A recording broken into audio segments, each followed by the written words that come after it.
Salut à tous, nouvelle review sur l'épisode 12 de Dragon Ball Daima. On continue un petit peu l'aventure, on s'était laissé sur... Bon, Vegeta avait l'air perdre et on pouvait se poser la question aussi, est-ce que ça va être un scénario qui se répète ou à chaque fois il se fait péter la gueule? Et ben apparemment pas.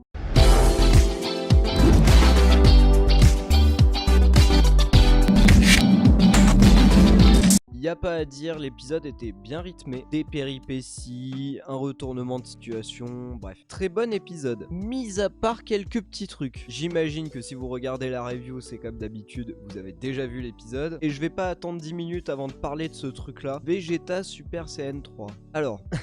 Si Dragon Ball n'avait pas été une usine à sous, j'aurais dit idée audacieuse. Mais là, vu qu'il faut vendre de la figurine, oui, quand tu es fan de Dragon Ball, tu rêves de voir Vegeta en Super Saiyan 3. Je dis pas le contraire.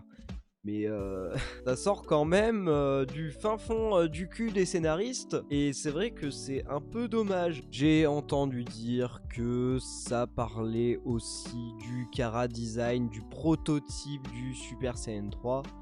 Ouais, mais bon, le Super Saiyan 3, la version finale, c'est pas cette coupe de cheveux. Goku avait la bonne coupe de cheveux, Gotenks aussi. Et là, qu'est-ce qui s'est passé? Parce que si tous les fans voulaient voir Vegeta en Super Saiyan 3, c'était pas seulement pour voir une nouvelle transformation ou voir le stade supérieur. C'est pour la coupe de cheveux. Hein, on est tous d'accord pour dire ça. On voulait voir Vegeta avec la longue chevelure, on voulait pas voir ce porc épic là, on dirait Sonic. Sinon, la transformation elle est stylée, j'avoue elle est stylée. Mais la cohérence du scénario et puis ouais, allez, c'est bon, il s'est entraîné quelques mois, il a le Super Saiyan 3. Ouais. C'est pas épique, hein. On est loin de l'époque quand Sangoku sortait le Super Saiyan 3 et tout le monde était choqué en mode c'est quoi ce machin? Bon, ça avait un petit peu divisé à l'époque, mais là, autant il y a des plans, ils sont méga stylés, autant en soi, t'as envie de le voir là, Vegeta, sous cette forme? Eh ben pas moi, hein. Franchement, la version Sonic du Super Saiyan 3, franchement pas fan. Mais bon, il y a quand même des séquences, le Vegeta que tu connais en mode badass, j'avais l'impression de retrouver Super Vegeta à l'époque de Cell. Et c'est vrai que le voir enfin battre son adversaire, oh putain ça fait du bien, on n'a pas l'habitude. Mais il y a quelques petits bémols, hein, va falloir nous expliquer pourquoi c'est pas sorti dans Dragon Ball Super. Parce que autant le Super Saiyan God on n'avait rien dit, et puis c'était sorti de nulle part sur le film Dragon Ball Super Broly. Mais là le Super Saiyan 3 va falloir m'expliquer comment ça se fait qu'il l'a pas sorti dans Dragon Ball Super. Faudra nous expliquer aussi pourquoi dans Battle of Gods il l'utilise pas.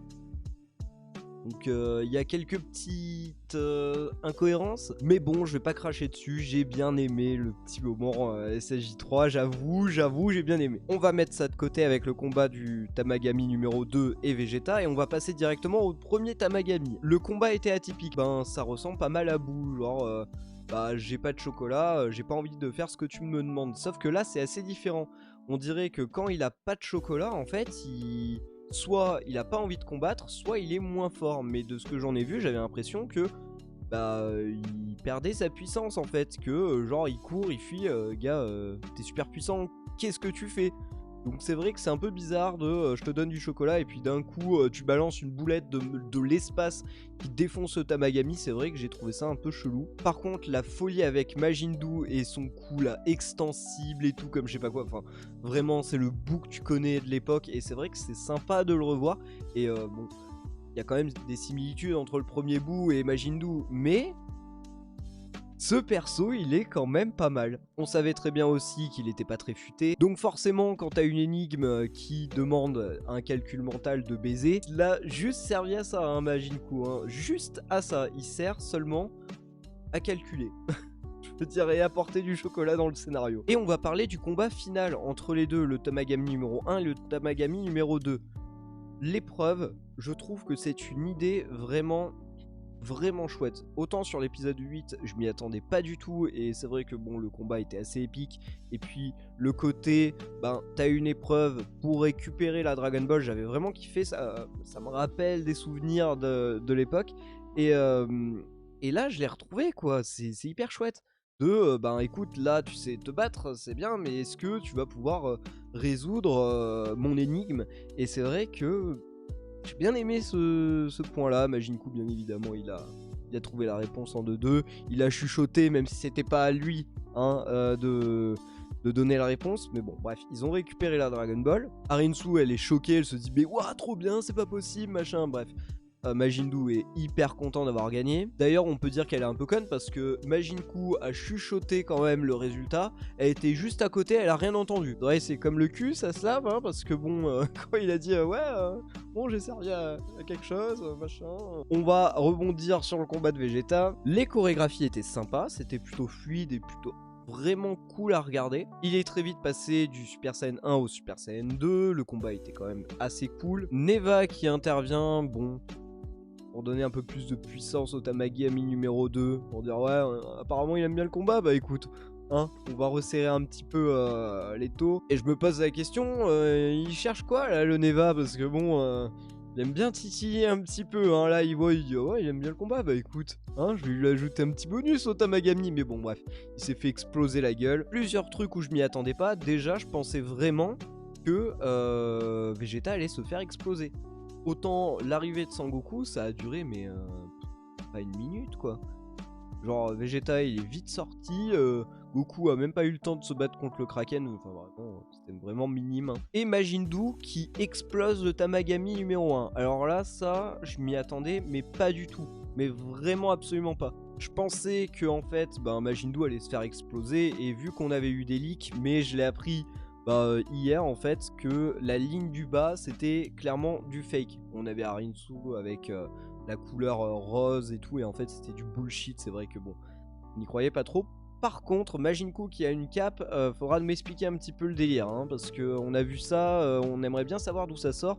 Et c'est vrai que bon, Goma il a une cape, le Kaioshin aussi, donc on verra bien comment ça va partir. Mais c'est vrai que je m'attendais vraiment à voir Majin Buu perdre, et finalement ils rentrent chez eux, ils vont recréer un Majin, et absolument pas, genre ils ont gagné. Et là enfin Goma s'en rend compte, parce que putain ça fait je sais pas combien d'épisodes qu'il est là, qui fait oh non merde, ils ont récupéré une Dragon Ball, oh là là purée, mais ils en ont récupéré une autre.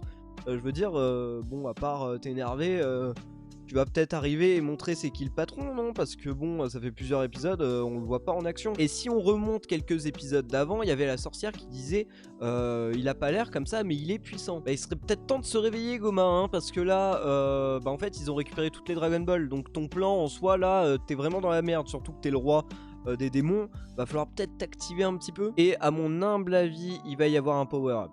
Je pense, c'est pas le roi des démons pour rien, et ça serait vraiment dommage, parce que je veux dire, c'est censé être lui le grand méchant. Après, on peut très bien s'attendre à une bande à Pilaf en fait, que le gars, en fait, il est complètement nul et il mérite pas du tout son titre. Mais la façon dont c'est amené, je me pose quand même cette question, est-ce qu'il va pas y avoir un power-up de sa part? Est-ce qu'il va pas se dire, bon là, c'est chaud, je suis le roi des démons, je vais leur faire comprendre. La trame principale en soi, faut pas aller battre le Tamagami numéro 1 vu qu'il a été battu. Donc forcément ça va être la Team Z, donc Goku, Vegeta, Piccolo, qui vont directement se battre contre Majin Buu et Majin Buu, normalement, pour récupérer la première Dragon Ball. Donc forcément, Glorio, on va le voir forcément dans le prochain épisode. Je veux dire, il est directement en lien avec Arinsu, donc de toute façon, quand ils vont se rencontrer, il va faire bon, écoutez, en fait, je me fous de votre gueule. Mais on sait très bien que ça va pas se passer comme ça, forcément. Glorio, il s'est attaché à Goku, etc. Donc, à mon avis, le traître va pas rester comme ça très longtemps. Pour le coup, c'est mon deuxième épisode préféré. L'épisode 8, bon, niveau rythme, chorégraphie, c'était une dinguerie. Enfin, j'ai trouvé moins bien animé, mais c'est que mon avis. C'est vrai que bon, quand tu vois Goku jouer avec son bâton et puis la caméra elle tourne autour du personnage, et puis t'as des chorégraphies vraiment art martial, et que là tu passes vraiment, enfin j'avais plus l'impression d'avoir des grosses tatanes par des grosses tatanes. C'est vrai que bon, c'est ça qui fait un petit peu pencher la balance, mais sinon épisode très très cool. On dirait pas sur la miniature, mais j'ai bien apprécié, et c'était le rythme était vraiment pas mal. Et puis bon, je suis friand du fait de voir Vegeta fier comme je sais pas quoi, mais bon, c'est vrai que le Super Saiyan 3 sorti de nulle part, c'est vrai que bon, c'est un peu dommage. Et puis bon, c'est vrai que bon, ça amène pas grand chose, juste le petit fan en moi, il est là, il est super content, mais qu'est-ce que ça raconte? Le fait que Sangoku et le Super Saiyan 3 a toujours montré que Sangoku est quand même meilleur que Vegeta. Et plus les années ont passé et plus forcément on a eu des films, la série Dragon Ball Super, et on veut nous montrer que Vegeta est au même niveau que Sangoku.